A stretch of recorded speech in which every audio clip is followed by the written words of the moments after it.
And I'm going to go from worst to first. Worst to first. All right, what is the worst of those three?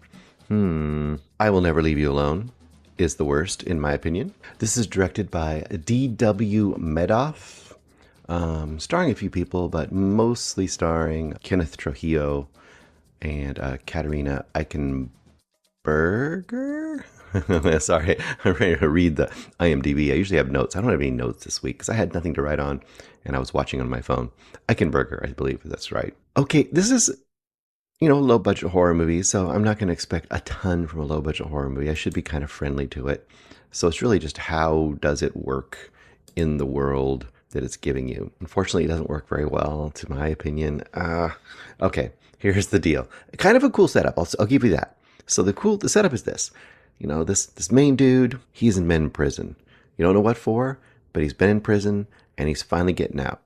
And when you see him getting out, he's really happy. But he looks like a fairly okay guy. He doesn't seem like really rough and tumble, but obviously he's done something to get him in prison, so he couldn't be that great, right? Maybe. Or maybe he was wrongfully imprisoned. We don't know. And then he has this really weird deal with parole. So he's with his parole board person, and she's taking him out. And she says, "Well, here's what's happening. Usually you go to you go to a house that essentially is maybe sometimes you have a parolee kind of a house where you have to work during the day and come back at night, or some kind of different conditions of parole. You have to come back and talk to your parole officer every so many weeks and show him you have a job and whatever. There's usually some sort of slow reintegration into society. So not unusual. This one is a little unusual. This woman takes him to this house and she says, "Hey, you're here to clear this house." And he's like, "What?" And there's a name for it. I didn't write it down, but there's a name for this kind of house that's basically, it's like a cursed house, a house that has a cursed past. And this one does because there was a murder that occurred there, right? So essentially it becomes like a Scooby-Doo kind of a thing, right? It's like, we're going to lock you in this house for a week, 6 days, I guess it is. And you stay in this house for a week, 6 days. I keep saying the wrong amount of days. And if you make it through the end of that, then the house will be cleared and, someone else can come buy this house. So it's almost like this weird thing where real estate agencies are getting prisoners to go help clear evil houses because they couldn't pay a normal person to do it, an average person off the street, or maybe, I don't know. It didn't quite make sense, but whatever. That's the setup. He's going to be locked in this house. Just hang in there. Don't let anything get to you. You're going to see some stuff. It's all your imagination. It's just ghosty stuff.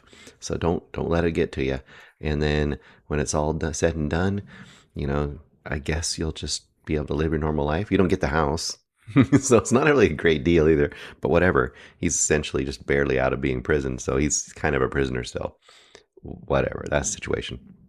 While he's getting shown around, he kind of wanders off in the woods, finds this tree, thinks he has a vision of some hand coming up and grabbing him from the tree, and he freaks out, but he's grabbing this little doll. Once again, the tropes begin. Creepy little burnt up looking